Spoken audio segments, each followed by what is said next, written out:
Elixir em Foco, o podcast da comunidade brasileira de Elixir. Elixir em Foco é um podcast em que conversamos com pessoas da comunidade brasileira de desenvolvedores de software sobre a linguagem de programação Elixir. Nesta temporada, estamos falando sobre Elixir em produção, conversando com pessoas que estão usando Elixir em empresas e organizações do Brasil e do mundo. Este podcast conta com o apoio da Stone, tecnologia financeira feita com e para quem empreende no país. Olá, este é mais um episódio do podcast Elixir em Foco.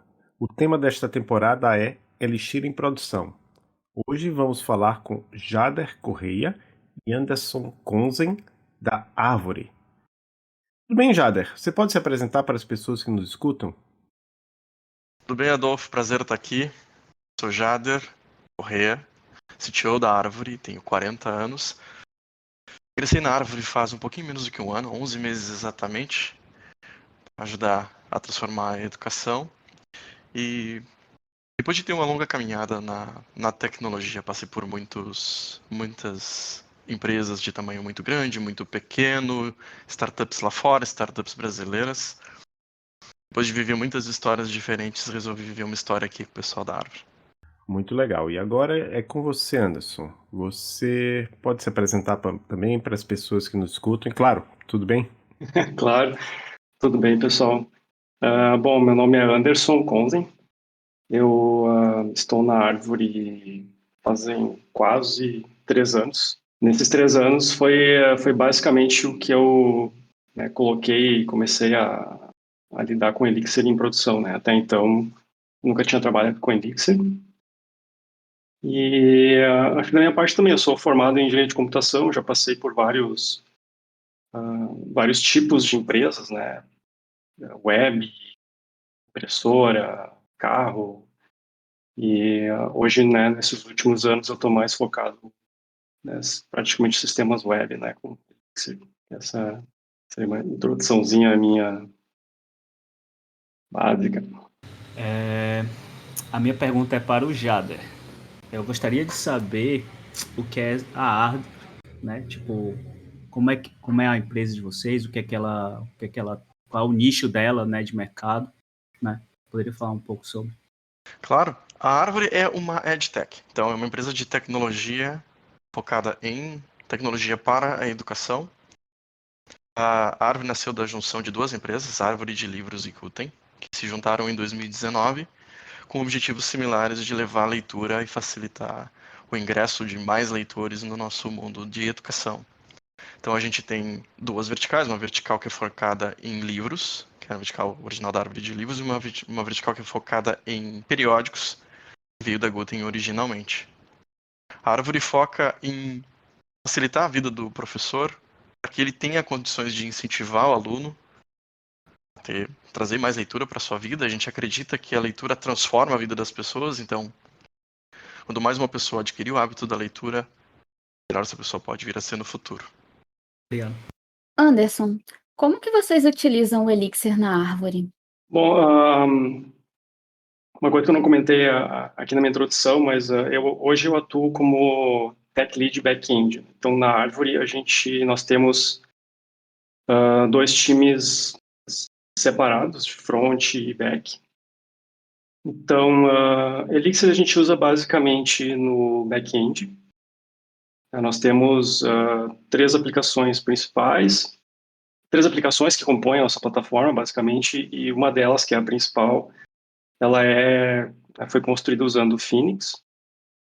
Então, quando eu entrei na Árvore, já há 3 anos atrás, essa aplicação ela já existia, né? Então ela já vem de um tempo. E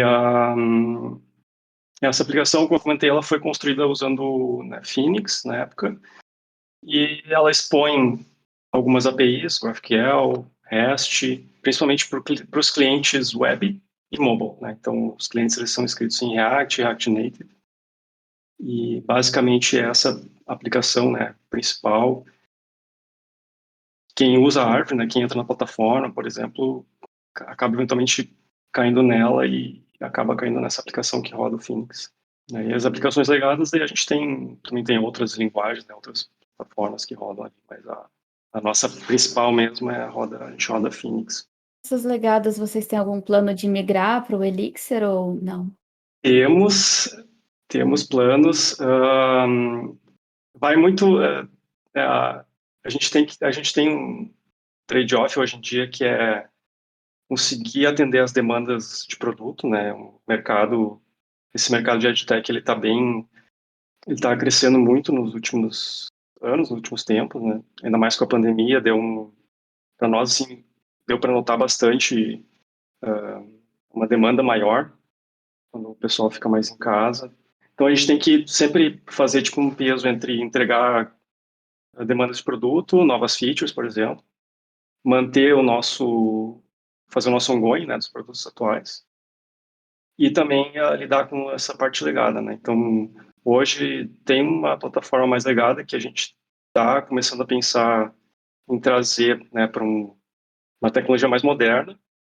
E, assim, a gente não decidiu nada ainda, mas eventualmente, se a gente manter a nossa stack principal, ela vai ser escrita em Elixir, provavelmente, né? Ou vai eventualmente fazer parte dessa aplicação maior, né? Então, assim, normalmente, já acho que pode comentar, mas acho que quando a gente pensa em reescrever ou modernizar umas aplicações, acho que o primeiro pensamento é eventualmente trazer para essa stack, né? Esse é o caminho mais curto que a gente tem, porque a gente já tem o conhecimento dentro da equipe. Nosso maior desafio para fazer esse caminho acontecer é o acréscimo de mais desenvolvedores na equipe. A gente tem que crescer para conseguir atender mais demandas da arquitetura. E é óbvio, né? É muito mais fácil fazer isso com o conhecimento que já tem em casa do que acrescentar uma nova tecnologia, acrescentar uma nova complexidade, distribuir mais conhecimento. Isso acaba gerando mais interações e toma mais tempo até o onboarding acontecer e aquele novo serviço, aquela extração ou aquela reescrita do legado acontecer de fato. Existe um objetivo. Até o momento a gente não chegou e parou para reescrever, mas a gente tá. O norte está lá, e assim que a gente tiver condições de, ok, vamos ter força de trabalho, tração, aí nós vamos fazer essas reescritas. Então, Anderson, você acabou de comentar que a aplicação principal é feita com Phoenix, né? Mas quais são as outras bibliotecas que vocês usam? Não só nessa aplicação principal, mas também nas outras duas aplicações. Assim, acho que das principais de bibliotecas, né, é uma aplicação Phoenix, assim, bem tradicional, digamos assim. Acho que cabe salientar que a gente usa WebSynth, então, para prover a nossa API GraphQL. A gente está usando a versão um pouco mais antiga, ainda a gente não migrou, a gente está na 1.4, alguma coisa, acho. Eu posso estar errado. Então, a gente usa WebSynth, nós temos também, a gente usa Bamboo para mandar e-mail. Acho que 2 ou 3 libs maiores nesse sentido, assim, de e-mail, a gente usa Bamboo.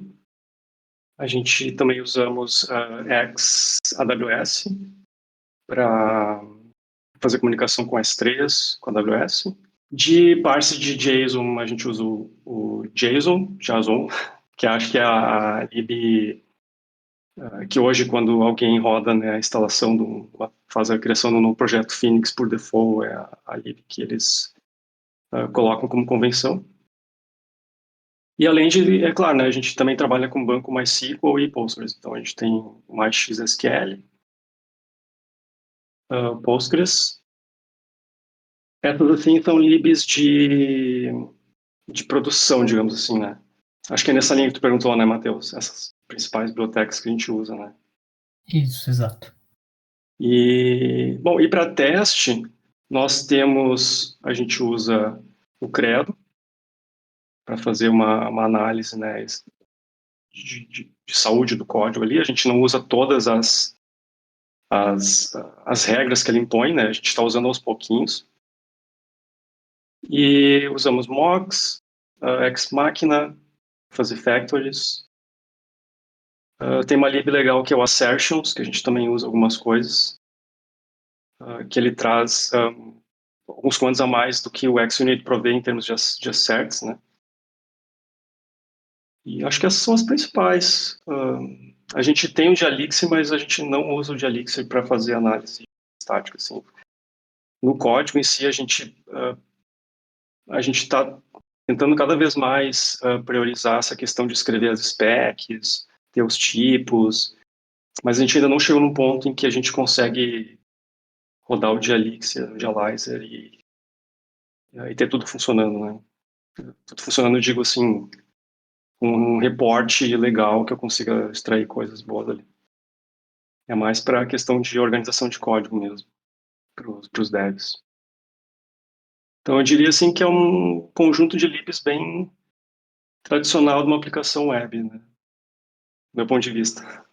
Sim, eu concordo.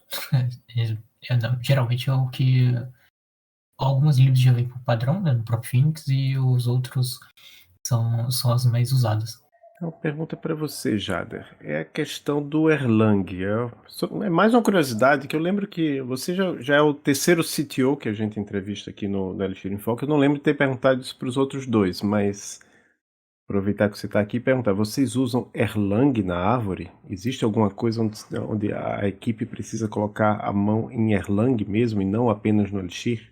Ainda não chegou essa necessidade, tá? Já tive essa necessidade no passado, em um projeto de uma escala muito grande de uma empresa de Londres. Aqui na Árvore ainda não. E o Erlang é bem trabalhoso de se trabalhar, a sintaxe não é nada legal, não sei se vocês já experimentaram, ele é bem complicado, tá? Mas é muito interessante a ferramenta. O Anderson pode me corrigir aí se a gente tiver alguma coisa, e eu não me lembro de nada que a gente tem que chamar com a sintaxe Erlang. Não temos. E como é que foi, Jada? É a decisão, não sei se você já estava na Árvore quando se tomou a decisão de usar Elixir. Não, foi um antecessor meu que tomou a decisão, e por um caminho de a Árvore estar usando o Rails no momento e Elixir ter surgido, imagino que tenha sido o motivador tenha sido a curiosidade, a vontade de experimentar essa tecnologia. Aí a vertical principal, que era somente a árvore de livros, começou a ser migrada para o Elixir. Mas não tenho noção dos motivos que mais no detalhe, que trouxeram essa tecnologia aqui para a árvore. Tu tem alguma notícia? Tu tem alguma noção sobre isso? Chegou a trocar alguma ideia com o pessoal sobre isso? Eu não me lembro na época, mas porque quando eu entrei também, né, como eu comentei, a árvore, a aplicação principal, ela já existia, né, como aplicação Phoenix, Elixir. Mas eu acredito que foi isso que o Jader comentou mesmo,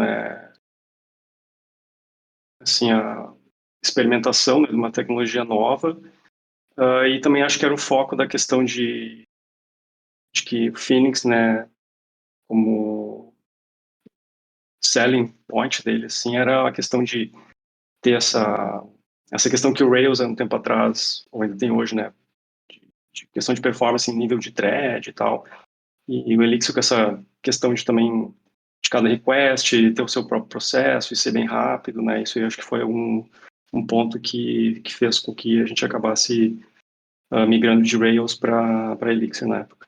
Mas se fosse uma decisão de vocês, Jader e Anderson, primeiro Jader, vocês usariam hoje, escolheriam usar Elixir? Vai ser polêmico. Vamos começar a polêmica no programa.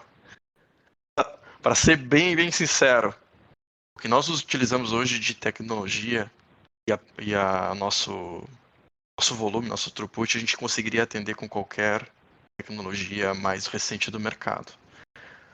Por quê? Porque o Elixir performa demais em comunicações de real-time, ele é muito barato para isto. Mas o que nós temos de tempo real hoje não compensa. Óbvio que mudar é uma situação diferente, mas no começo, agora, para começarmos do zero, não teria muita diferença em a gente usar uma tecnologia diferente. Tá? No final das contas, a gente tem uma API, a gente tem um consumidor web, a gente tem um consumidor mobile, então a gente tem que ter comunicação assíncrona. Não necessariamente a gente está na árvore usufruindo daquilo que o Elixir nos traz de melhor. No final das contas, mesmo a gente tendo... Estou dizendo que é polêmico por quê? Porque se a gente começa hoje a utilizar o Phoenix, começa uma aplicação, o tempo de resposta é muito baixo. É muito menor do que uma API Node.js ou Ruby on Rails. Mas no final das contas, a tua aplicação não é somente isso. Tem comunicação com outros third parties. Tu tem o próprio banco de dados, por exemplo. esse cara vai adicionar no teu tempo de resposta. No final das contas, pode ter algum ganho, não necessariamente vai ser representativo por teu cliente final. Para escolher nesse momento, seria uma questão do tipo, qual é a força de trabalho que eu consigo montar mais rapidamente para construir o meu MVP e validar a árvore. Não eu preciso usar Elixir com Kubernetes e Elasticsearch e sei lá o que. É assim que se decide uma tecnologia. Meu problema é, preciso construir uma aplicação que processa o livro, dá a leitura, tem segurança e é fácil de implementar e fazer o meu UX legal. Tem bastante ferramenta por aí que faz isso. Mas a árvore está crescendo bastante. Esse volume vai vir. Então, não necessariamente a gente está numa situação ruim hoje. No final das contas, o que nós vamos fazer? A gente vai tentar usufruir do que o Elixir nos traz de melhor numa arquitetura que separa as responsabilidades por serviços. Hoje a gente tem monolitos.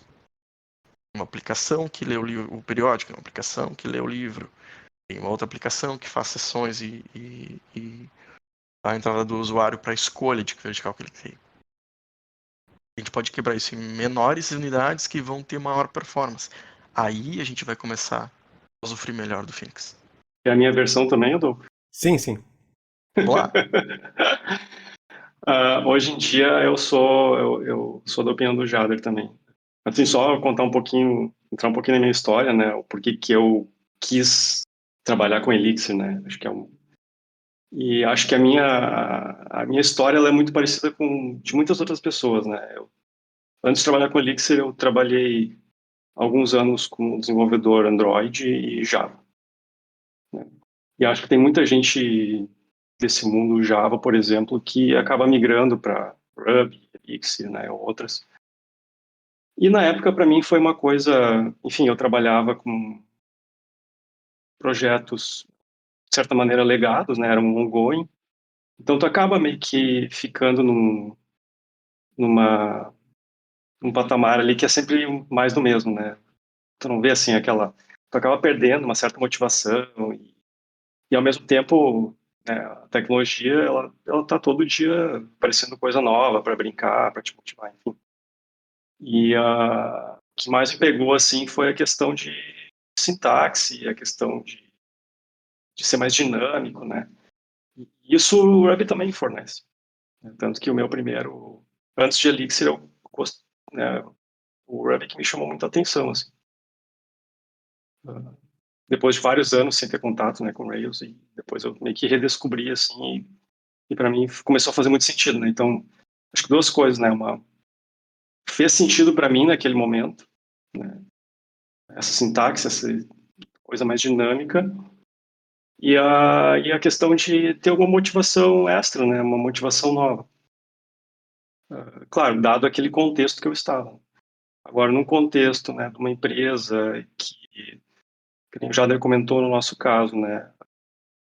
Nós não temos, assim, uma necessidade de atender um throughput gigante, né? Claro que a gente quer, que a gente tem planos para ter bastante throughput tranquilo, né? A empresa, um dos objetivos da empresa é quanto mais né, leitores a gente conseguir alcançar, a gente vai estar fazendo o nosso papel, né, com relação à educação. Mas hoje eu acho que é bastante importante assim levar em conta a escolha de uma tecnologia baseado não só simplesmente num hype ou, né, o que é mais legal no momento. Então, eu também acho que hoje em dia eu pesaria bastante a questão de o que é um negócio, né, o que se precisa entregar para o negócio. E também acho que provavelmente vai surgir uma questão relacionada também à força, né, devs, contratação, então essas tecnologias de nicho acabam sendo mais difíceis, né, contratar e ter pessoas boas. Então acho que hoje eu também iria para um caminho meio assim, se está performando, se está entregando, acho que continuaria ali, né, o Rails, por exemplo. Boa.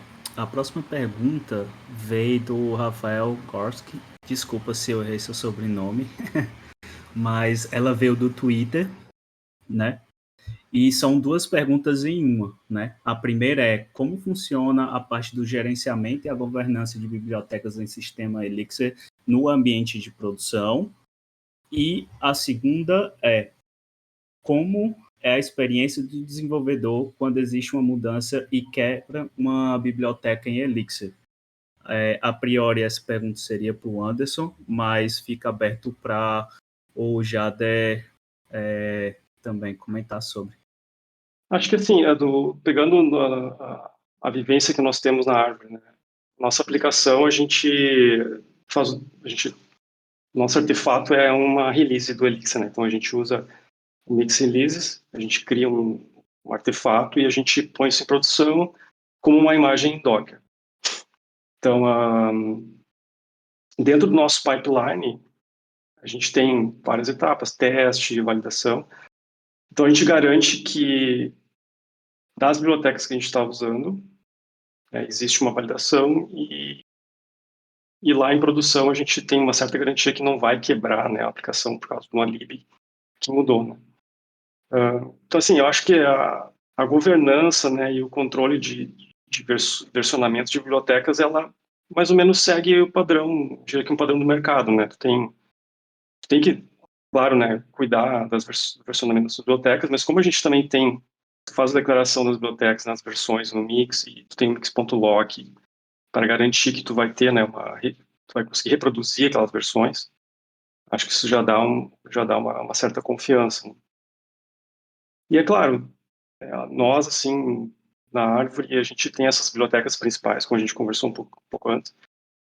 E não é todo dia que a gente muda a versão de biblioteca, né? Então, a gente fica de olho no x.pm lá para ver o que, né, das principais bibliotecas, se tem alguns updates, se tem major updates, minor, né? E a gente vai trocando a versão das bibliotecas à medida que a gente vai achando que é necessário, né?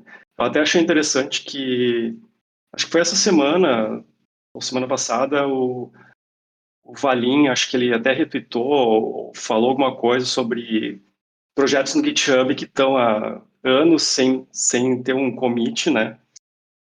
E a gente tem a impressão que, por causa disso, é um projeto que não está funcionando. Então, isso eu achei muito legal, assim. Então, a gente tem bibliotecas, né, que estão no XPM, e tu olha lá, por exemplo. Vou escolher uma biblioteca para Algolia. Chega lá, tem duas. Daí uma não foi atualizada desde 2018 e outra 2019. Então, vou pegar a 2019. Mas não quer dizer que ela é uma melhor que a outra, né?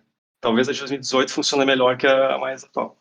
Mas fugiu um pouco da pergunta aqui. Mas acho que essa questão de governança acho que é assim que a gente trabalha. A gente toma o cuidado, né, de controlar mesmo o versionamento de bibliotecas e não alterar elas com muita frequência, assim. Para complementar, pro Rafael, tem que ter maturidade quando estiver escolhendo bibliotecas. Elas vão fazer parte do teu produto.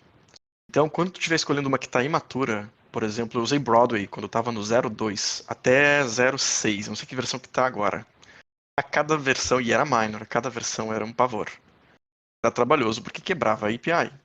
A tua experiência, ela é diretamente relacionada com o aprendizado que tu está tendo sobre aquele ecossistema, aqueles callbacks que tu está recebendo daquela biblioteca, para dar o exemplo só do Broadway. Além disso, se a tua versão que tu está utilizando já é madura, versões minor não vão te afetar muito. Mas mesmo assim, não é desculpa para tu não ter testes e na cobertura do teu uso, cubra aquele comportamento que tu depende daquela biblioteca. Então, se tu tiver condições de fazer isso, faça. Isso vai garantir teu sono no momento que tu precisar fazer os updates. Minors e pets não vão te dar nenhuma dor de cabeça praticamente. As majors, e a gente está num ecossistema que está crescendo, que está amadurecendo, majors vão acabar acontecendo. A gente defende qualquer coisa, melhor ferramenta que a gente tem por aí. Faz bons testes que vai ficar tudo certo. E tem a pergunta do Rafael também, qual a experiência do desenvolvedor quando tem uma breaking change, né? Eu diria que faz parte do nosso dia a dia como dev, né? Se eventualmente uma biblioteca for lançada, né, uma versão maior com uma breaking change, eventualmente a pessoa, né, os devs ou o time que está fazendo o upgrade, né, o update dessa biblioteca, eles vão ter que fornecer e atualizar né, o código relacionado àquilo, documentação, né, etc., para justamente, eu acho que permitir que a experiência dos outros devs ela seja mais tranquila possível, né? Tranquila no ponto de fazer um mix deps-get, mix compile e toca a ficha. Só uma recompilação do projeto, por exemplo. Deveria ser ok. Se der alguma coisa errada, se não tiver ok, daí vai pro mix para ver a documentação. Talvez ela não seja lá grandes coisas, tá? Já passei por isso, de ser assim, enxuta o suficiente para tu ter o básico das APIs para começar a usar e já era. Cara, vai pro GitHub. Lá o código está bem documentado. Isso é uma coisa que comparativamente entre a comunidade Elixir e a comunidade Rails é abissal a diferença. Como é fácil tu entender o que uma biblioteca do Elixir e do Phoenix, por exemplo, faz, entender as interfaces, porque está tudo documentado dentro do próprio código. Cara, é bonito de ver. É lá que a Bíblia é o código. Vocês dois citaram força de trabalho e, inclusive, como um ponto contra ou talvez um desafio na adoção do Elixir. Como que tem sido esse desafio de contratar desenvolvedores Elixir na Árvore? Ora, tem sido uma guerra. Os players que estão utilizando o Elixir no nosso país são todos bancos ou fintechs, ou sei lá. Então é gente que tem bastante poder de trazer os talentos e pagar uma grana legal.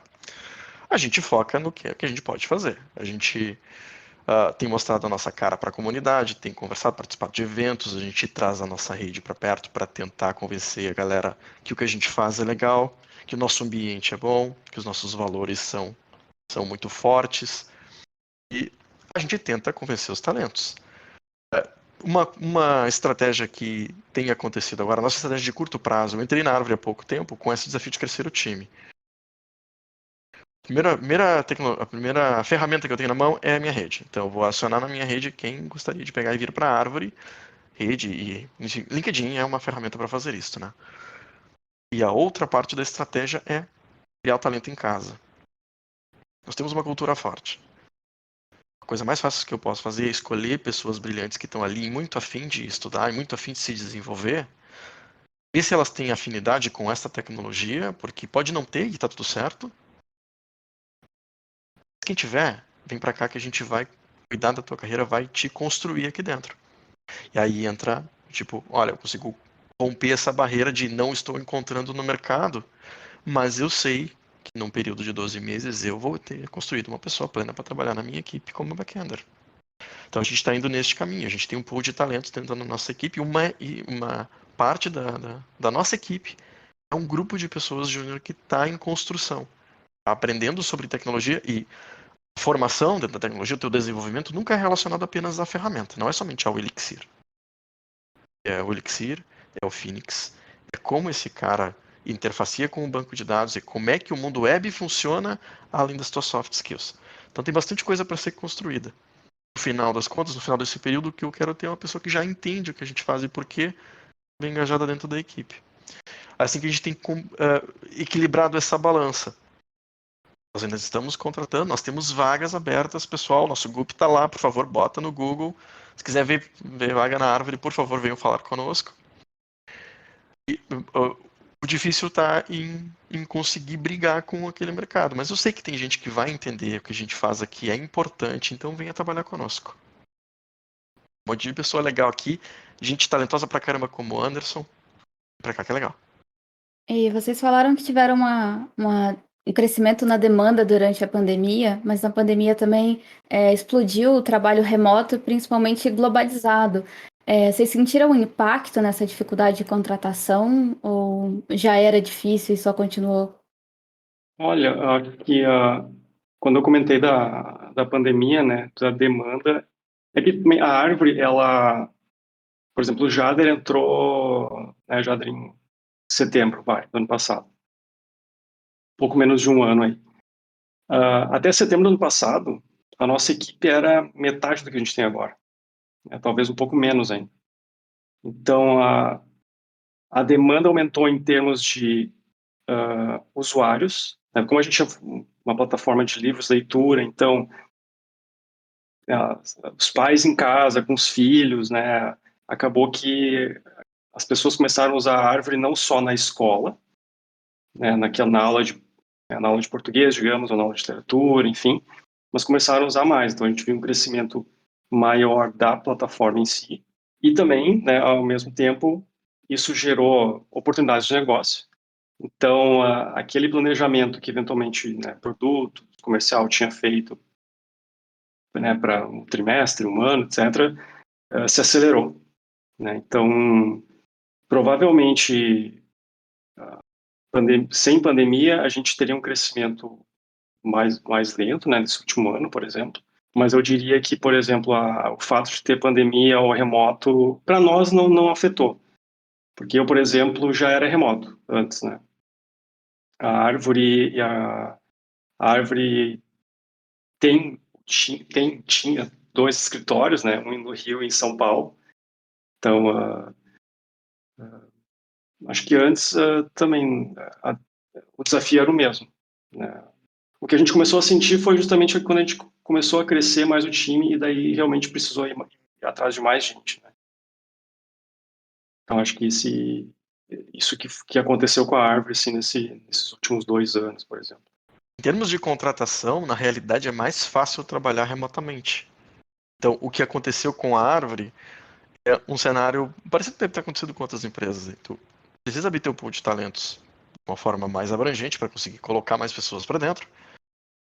E se tu te limitar à presença no Rio de Janeiro, por exemplo, vai ser mais difícil.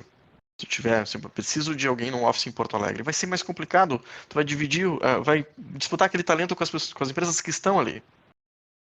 A Árvore acabou tendo que se render a essa necessidade, porque a empresa tinha esses escritórios e tal, e foi um choque para o resto da equipe, né? A equipe de tecnologia já trabalha mais nessa vibe, né, remotamente em alguns dias e tal.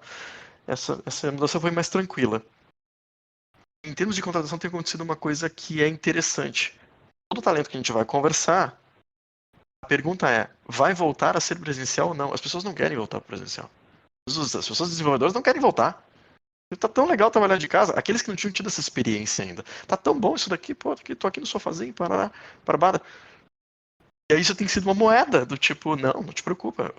Uma parte da operação da Árvore vai voltar a ser mista e in-house, mas não a tecnologia. Não tem mais como, a gente tem gente na Europa, a gente tem gente aqui espalhada no país inteiro, não vai mais voltar. Isso não é uma coisa ruim. A gente só tem que se adaptar corretamente para esse novo formato de trabalho. E isso as empresas que não tinham esse costume pecaram muito, tiveram muita dificuldade de se adaptar. Por ser uma dinâmica totalmente diferente, né? Nesse sentido, realmente melhorou, que nem o Jair comentou. Inclusive, para quem participou do Code Bean, né, a Samantha, ela fez uma apresentação, ela mora em Portugal, por exemplo, né? Então, a gente tem pessoas de fora, né? Hoje, o time de tecnologia da Árvore está espalhado em vários estados, né? Tem Rio, São Paulo, Rio Grande do Sul, e por aí vai. Bem legal você ter falado da Samantha, eu fazendo uma chamada aí para um outro podcast meu, né, que é o Emílias Podcast. Eu entrevistei a Samantha, acho que antes dela trabalhar na Árvore, se não me engano, não tenho certeza, mas eu acho que antes dela trabalhar na Árvore eu entrevistei ela como ela interessada por Elixir. Então a próxima pergunta quem faz é o Matheus. Bem, Anderson, a gente viu que você está entre os membros da organização da Elixir School. E aí a gente queria saber, tipo, o que você faz lá, ou o que você faz atualmente, como que você chegou até lá, tipo, a sua história com a organização em si. Legal trazer esse ponto, né? Quando eu comecei enfim, entrar nessa stack do Elixir, né? Começar a me interar com a comunidade e tal, a primeira coisa que eu penso em fazer, e que acho que é um bom caminho para qualquer pessoa que quer entrar em alguma, né, stack nova, linguagem nova, enfim, é pegar pequenas coisinhas para começar a contribuir, né? E na época, por exemplo, 3 anos atrás, um pouco mais, o Elixir School ele já existia, mas ele era bem recente, se eu não me engano. E eu pensei, bom, vou começar a traduzir algumas páginas aqui, até para ir aprendendo e tal. E à medida que eu fui fazendo algumas traduções, o pessoal lá, que é os organizadores mesmo, como é que funciona, né? Então, imagine, hoje tem o Elixir School tá traduzido para N línguas, né? E à medida que eles viam que o pessoal ia contribuindo de maneira mais frequente, né, eles acabaram convidando alguma dessas pessoas para fazer parte da organização, para que elas tivessem um pouquinho mais de liberdade em administrar, né, o trabalho.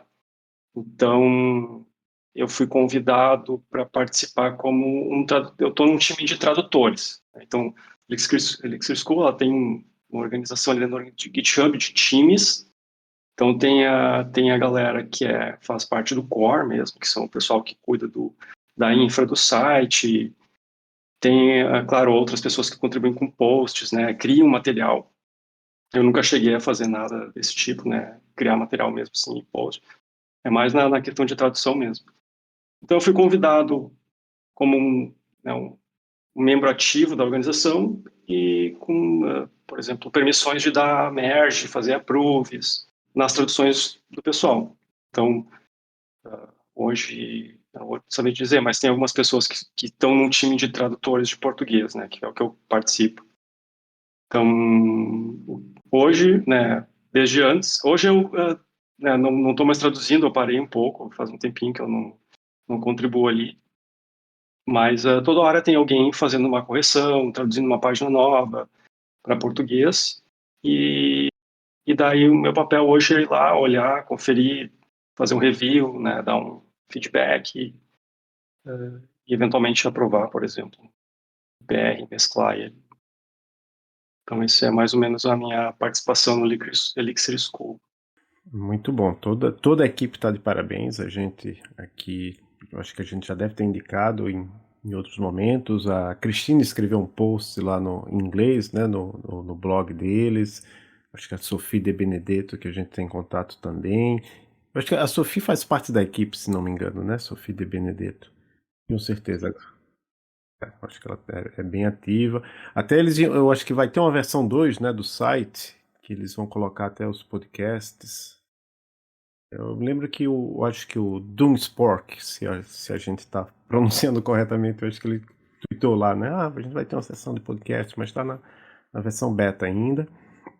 Mas, sim, o que é legal é isso, é de você ter um novato e poder dizer, esse novato não tem dinheiro para comprar um livro em português, se bem que só tem um livro em português, né? E já está bem desatualizado, mas não tem dinheiro para.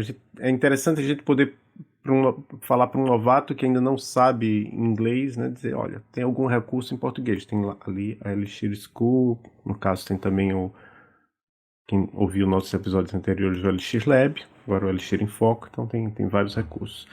E aí, pensando nesse contexto aí de comunidade, eu acho que não somente a comunidade de Elixir, mas toda e qualquer, praticamente, comunidade de desenvolvedores de software precisa de novatos e precisa de diversidade. E aí a minha pergunta é para o Jader, não sei se foi você o responsável pela decisão, mas o que é que levou a Árvore a ser apoiadora de acessibilidade de uma conferência recente aqui no Brasil, da comunidade, que foi a CodeBeam Brasil? Isso foi uma iniciativa da equipe, nosso time de gente que toca as nossas iniciativas de diversidade e inclusão. Trouxeram a ideia, vamos lá, se a gente tem condições de fazer isso e contribuir, vamos fazê-lo. A Árvore é uma empresa que preza muito por isso. Nós temos um comitê relacionado a esse tipo de iniciativa, o que nós podemos fazer. Discute semanalmente as ações que são tomáveis para trazer mais diversidade para a nossa equipe. Pessoas diferentes, cabeças diferentes, a gente vai inovar mais, a gente vai construir coisas melhores. É isso que nos norteia aqui dentro. É isso, acho que foi um excelente episódio. Em primeiro lugar, eu agradeço ao Anderson e passo a palavra para ele se despedir dos nossos ouvintes. Também agradeço o convite, uma honra participar do podcast aqui com vocês e trazer um pouco mais de conhecimento para a comunidade, né? Também acho que deixar o parabéns para vocês aí por trazer e divulgar, né, Elixir, que todo mundo ama e gosta. Por mais que eu tenha falado antes que eu trabalhei com Java e tal, e que eu apoiaria fazer um projeto em Ruby, não quer dizer que Elixir é a melhor linguagem do mundo, tá? Não entendi. Não quer dizer que a Elixir não é a melhor? Ela é a melhor. Sim. Certo. A gente é parcial aqui, mas, enfim, Eu acho que não é questão. É uma linguagem interessante, né? Só um pouquinho, parceiro. É muito... A gente gosta bastante, mas isso não quer dizer... Eu tô lá no Twitter, sempre tem alguma iniciativa de alguma outra linguagem que eu acho legal, eu também tô lá compartilhando. Ontem mesmo, acho que tava lá a... Pô, qual era o nome dela? Não vou falar errado, mas ela disse assim, eu tenho materiais aqui de Ruby. Legal, o Ruby também é bastante legal, então não tenho nada contra quase nenhuma linguagem. E para terminar, eu agradeço em ordem alfabética, né? Primeiro o Anderson, agora o Jader. Muito obrigado, Jader, pela presença, e eu passo a palavra para você para se despedir dos nossos e nossas ouvintes. Obrigado, pessoal, pelo convite. Foi um prazer enorme participar aqui, falar com a nossa comunidade, que cresceu um monte. Faz muito tempo que eu estou envolvido com esse Elixir, desde que ele era 0.11, e o Phoenix desde que ele era 0.13. Vive bastante, cresceu muito. E eu estou muito feliz de ver que a gente já tem conteúdo em português. Por que isso, gente? 10 anos atrás, para tu estudar Ruby on Rails, não tinha esse tipo de material. Depois de um tempo, aí algumas pessoas importantes da nossa comunidade começaram a construir, que é exatamente o que está acontecendo agora. Bastante gente falando da tecnologia e falando em português, para aumentar a nossa abrangência. Feliz por isso, parabéns vocês pelo trabalho. E para quem está me ouvindo, vai estudar. Muito obrigado, um grande abraço a todos os nossos e nossas ouvintes. Peço para o pessoal que nos escuta, que não sei se o pessoal já nos segue lá no Twitter, né, que é a nossa única rede social por enquanto é lá no Twitter, mas nós individualmente, eu, a Cristine Guadalupe, o Hermínio Torres, o Matheus Peçanha, estamos também lá no Twitter, e um grande abraço a todos e até o próximo episódio.